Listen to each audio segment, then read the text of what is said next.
Alright, so I have here my Cusco's sway bars. So these things probably have, let's see, they have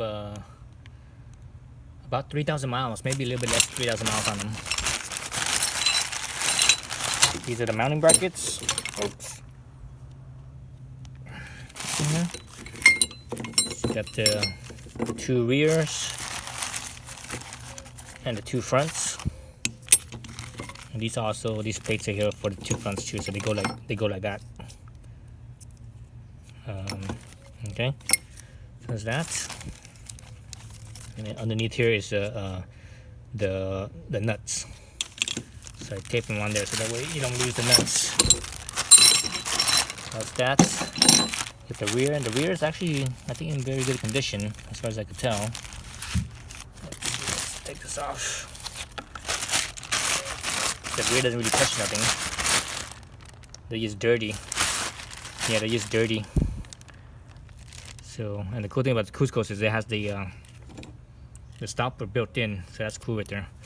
A lot of these other ones, most of the sway bars don't come with that. They come with like a little clamp that you put in there, and it's okay. But many of them don't even have that. So there's that.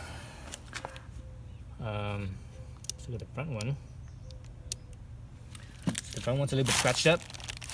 That's because when you install it, it's really it's a lot of work to install the front. You have to take off a lot of stuff, and it's very tight clearance. When you put this in, you kind of scratch the parts on the car itself. So here's the stopper, it's built in, so that's cool. So you never have to worry about this. And also, this bushing here that they're using, it's a rubber bushing, just like the stock rubber bushing. So it doesn't make any noise. So that's the best thing about the Cuscos, is that it doesn't make any noise. So you got little scratches here and there. Like for example, here's a little scratch right there. A little scratch right here. So along the bars you have cover spots with the scratches and such. And that's kind of normal. You're gonna scratch them up when you install it. Unless you do the drop the subframe method, which I didn't do. That's just too much work. Yeah, that's just way too much work.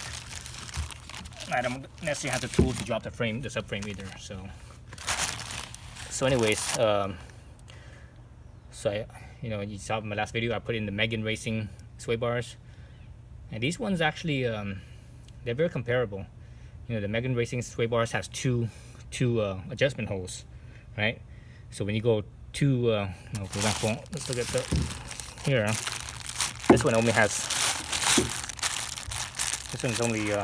one hole, but the Cusco's only has one hole. And actually, there's a couple of reasons why the Cusco's is expensive. This is one of them. See how it's made? It's the tube.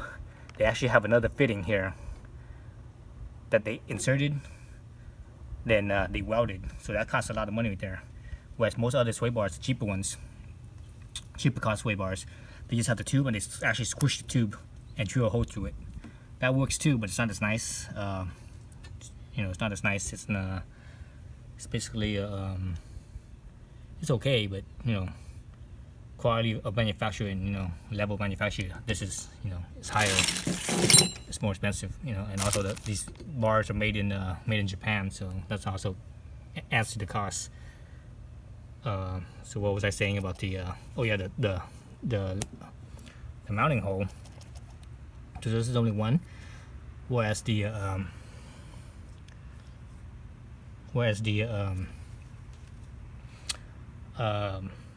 Megan has two mounting holes. And actually, I've never noticed this thing. If you look at it, there's enough space down here, so that is potentially, you could even maybe drill a hole right here and have two mounting holes. Because this thing is solid, it's not hollow, it's solid. So I think you could probably do that and make it even stiffer. That'd be kind of cool. I didn't think about that. I should have tried that instead of buying another sway bar. But anyways,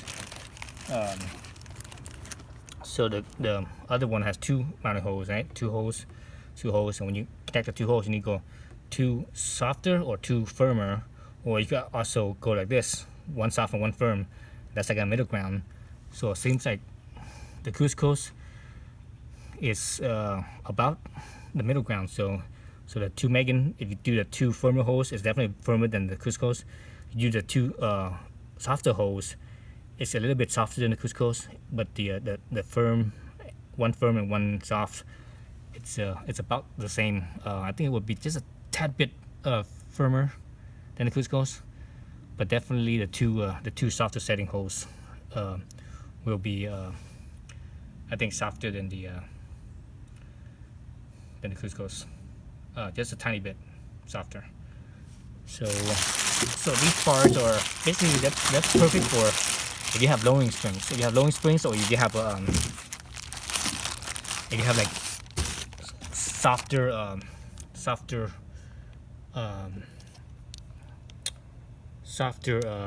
coilovers. You know, for example, I have softer coilovers. My front is only 6 kilogram, and my back is 3 kilogram. So that's the softest coilovers you could get. You know, everything else is firmer. And if you're running firmer coilovers, I don't recommend these unless you like some sway. You know, other sway bars are going to be stiffer and very flat running. These are not flat running. They do have sway, so they still feel like a Miata. That's the reason why I like these. And as far as my Megan racing one, right now I'm setting to one firm and one soft because it still has sway. When I do both firms, it's too flat for me. It feels like it's too a little bit too flat, and it doesn't. You know, you're losing that Miata feel. You know, the Miata-ness of it. So that's why I left it at one soft, one firm. So this is similar to that. You know, it still has the Miata feel. So if you still want to retain the Miata feel, but reduce the sway, this is highly recommended. And and again, these things are like perfect for lowering springs. If you have lowering springs, don't get better than this. These are perfect for that. And you get stuff for stuff like the progressives or the flying Miatas or whatever. I think those ones are way too stiff. It makes everything just completely flat. You have virtually no sway at all. At least for street driving, anyways. Track driving is different because the speed is a lot higher. Track and autocross, the speed and the G-force is a lot higher, so it's different from street driving. But these are like literally perfect for street use, and especially with the street use with lowering springs versus coilovers. And they also work great with the softer coilovers. 6 in the front, 3 in the back. Any stiffer coilovers that I don't really recommend these. Okay, so these are up for grabs. Let me know.